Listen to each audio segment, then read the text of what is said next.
ذرا اس آیت پر اب نگاہ کو مرتکز کیجئے، انسان کا خسارہ کیا ہے؟ دیکھیے، سب سے پہلے میں آپ کی توجہ دلاؤں گا، ذرا آنکھیں کھول کر قلب حساس کے ساتھ نوع انسانی کا مشاہدہ کیجئے، کیسے کیسے دکھ، کتنی تکلیفیں، کتنی محنت، کتنی مشقت ہے جو ہر انسان کا مقدر۔ قرآن مجید میں ایک مکمل سورت ہے، سورت البلد، اس میں اللہ تعالیٰ نے متعدد قسمیں کھا کر ایک بات کہی، لا اقسم بہذا البلد وانت حل بہذا البلد ووالد وما ولد لقد خلقنا الانسان فی کبد۔ ہم نے انسان کو مشقت ہی میں پیدا کیا، یہ مشقت ہر انسان کا مقدر ہے۔ لوگ گھروں کو چھوڑ کر آئے ہوئے ہیں، کہاں کہاں انسان جاتا ہے، یہ اس دنیا میں محنت اور مشقت۔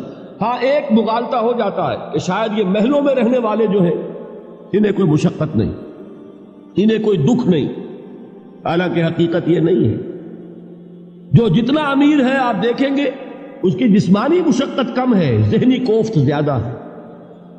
ٹرینکولائزرز کی انہیں ضرورت پڑتی ہے، انہیں سیڈیٹیوز چاہیے، خواب آور دوائیں مزدور کو نہیں کبھی ضرورت پڑے گی۔ وہ 8 گھنٹے کی محنت کرنے کے بعد احساس ہوتا ہے کہ وہ صبح ہی کی خبر لے گا۔ اور یہ وہ لوگ ہیں کہ جن کو ہپنوٹکس، خواب آور دوائیاں، سیڈیٹیوز، مسکن ادویات، یہ سارا لیبلیم اور یہ ویلیم اور یہ فلاں اور یہ فلاں، یہ کت کے ہاں جاتے ہیں؟ ذہنی سکون اور اطمینان انسان کو حاصل نہیں۔ کسی کی جسمانی مشقت ہے، کسی کی ذہنی مشقت۔ میں آپ کو یاد دلانا چاہتا ہوں مہاتما گوتم بدھ کا معاملہ۔ 30 برس کی عمر میں کپل وستو کا شہزادہ محل کو چھوڑ کر نکل گیا، جوان بیوی کو سوتا ہوا چھوڑ کر گیا، شیر خوار بچے کو چھوڑ کر گیا۔ راجدھانی میں رہنے والا محل کا باسی، جسے یہ معلوم ہے کہ باپ کے بعد مجھے یہ سلطنت ملنے والی ہے، کیوں گیا؟ کبھی کبھی آپ نے سوچا؟ اس نے انسان کے غم اور دکھ کا مشاہدہ کیا۔ اس نے دیکھا کوئی اندھا ہے، ٹھوکر کھا کر گر رہا ہے، کوئی والدین کھڑے ہوئے رو رہے ہیں اور ان کی نگاہوں کے سامنے ان کا نہایت محبوب بچہ دم توڑ رہا ہے اور وہ کچھ نہیں کر سکتا۔ اس نے سوچا یہ صدمہ کیوں ہے انسان کا، یہ دکھ اس کا مقدر کیوں ہے؟ اس صدمے سے، اس دکھ سے نجات پانے کی بھی کوئی شکل ہے کہ نہیں؟ انسانوں کی ایک عظیم اکثریت، شاہ ولی اللہ دہلوی رحمۃ اللہ علیہ کے الفاظ ہیں کہ وہ لدو اونٹ اور کولو کا بیل بن کر زندگی بسر کرتی ہے۔ جو 8 گھنٹے تک اینٹیں ڈھو رہا ہو، اس شخص کا تصور کیجیے آپ، وہ واقعی انسان ہے یا حیوان بن گیا ہے؟ اور 8 گھنٹے کی اس محنت کے بعد بھی ہو سکتا ہے کہ 2 وقت کی روٹی اسے پوری نہ ملے۔ اور یہ تو ہو سکتا ہے، نہیں ہوتا ہے، کہ اگر بچہ بیمار پڑ گیا ہے تو شاید کوئی برتن بیچے بغیر اس کی دوا کا سامان نہ کر سکے۔ ایسا شخص کتنے بوجھوں تلا دبا ہوا ہے، کتنی مشقت کے اندر پسا ہوا ہے۔ لدو اونٹ اور کولو کا بیل، انسانوں کی عظیم اکثریت اس سطح پر زندگی بسر کرتی ہے۔ لیکن آپ کو معلوم ہے کہ کولو کے بیل کے لیے مشقت ہی مشقت ہے، اس کے احساسات یہ نہیں ہیں جو کہ ان سے انسان کو جو صدمہ پہنچتا ہے۔ ایک بیل کو اس سے کوئی غرض نہیں کہ اس کا کوئی بچہ بھی تھا کہ نہیں تھا، اس کو کوئی بخار ہوا ہے یا کیا ہوا ہے، اس صدمے سے وہ بیل بچا ہوا ہے۔ گھوڑے کو کوئی پتہ نہیں کہ میرا بھی کوئی اولاد میری ہے یا نہیں ہے، اور مجھے اس کا کوئی صدمہ ہے یا دکھ ہے، کوئی پتہ نہیں۔ لیکن انسان کا معاملہ یہ ہے کہ والدین کو جو جو دکھ دیکھنے پڑتے ہیں اپنے بچوں کے لیے، اپنی اولاد کے لیے۔ رات کی نیند ہے حرام ہے اس لیے کہ بچہ بخار میں تپ رہا ہے یا درد سے تڑپ رہا ہے، لہذا نہ ماں سو سکتی ہے نہ باپ سو سکتا۔ میں نے ایک موقع پر دیکھا، لاہور میں کیروسین آئل، اس زمانے میں ابھی سوئی گیس نہیں آئی تھی، اور اکثر و بیشتر جو ہے یہی مٹی کا تیل جو ہے ایندھن کے طور پر استعمال ہوتا تھا، اس کی شارٹیج ہو گئی تھی۔ تو کئی فرلانگ لمبی قطاریں لگتی تھی ان دکانوں کے باہر، ڈپو کے باہر، اور ایسے منظر بھی کہ ایک خاتون برقع پوش، ایک گود میں بچے کو لیے ہوئے، ایک کی انگلی پکڑے ہوئے، بوتل ہاتھ میں لیے ہوئے تیل کے لیے، اور کئی گھنٹے کھڑی ہے دکان۔ یہ مشقت انسان جھیلتا ہے کہ نہیں؟ غالب نے اس کا نقشہ کھینچا ہے کہ رنج سے خوگر ہوا انسان تو مٹ جاتا ہے رنج. مشکلیں اتنی پڑی مجھ پر کہ آسان ہو گئی. ہم بھول جاتے ہیں، ورنہ واقعہ یہ کہ قلب حساس ہو اگر، اور قید حیات و بند غم اصل میں دونوں ایک ہیں. موت سے پہلے آدمی غم سے نجات پائے کیوں؟ اچھا یہ تو ہوا لقد خلقنا الانسان فی کبد. حیوانات کا معاملہ ایک اور اعتبار سے آسان ہے. ان سے کوئی محاسبہ بھی ہے کیا؟ کوئی جواب دہی بھی ہے؟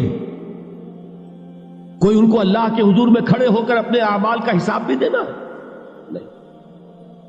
انسان کی یہ ٹریجڈی ہے، یہ المیہ ہے انسان.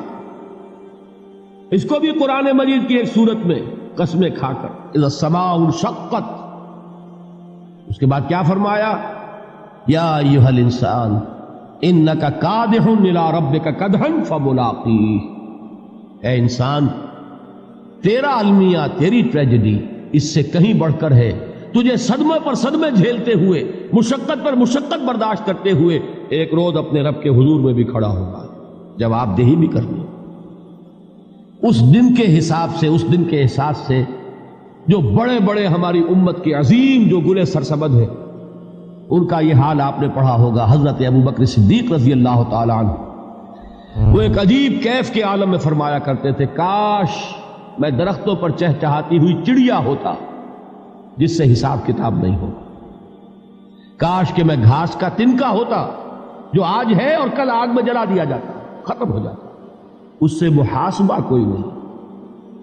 وہ جس کے احساس سے کہ حضرت عمر جو ہے اپنے انتقال کے وقت سخت بے چین تھے. ان کے بیٹے حضرت عبداللہ ابن عمر رضی اللہ تعالیٰ عنہما نے ان کا سر جو ہے وہ اپنے زانوں پر رکھ لیا تو کہا نیچے ڈال دو. ایک عجیب بے کلی اور بے چینی. انہوں نے کہا ابا جان آپ کیوں پریشان ہیں؟ آپ تو عشرہ مبشرہ میں سے، آپ کو تو اللہ تعالیٰ نے جنت کی بشارت حضور کے ذریعے سے اس دنیا میں دی. حضرت عمر فرماتے ہیں کہ خدا کی قسم اگر قیامت کے دن عمر برابر سرابر پر چھوٹ گیا تو بہت بڑی کامیابی تصور. یہ احساس جن کو ہوتا، حضرت علی کا حال کیا ہوتا ہے؟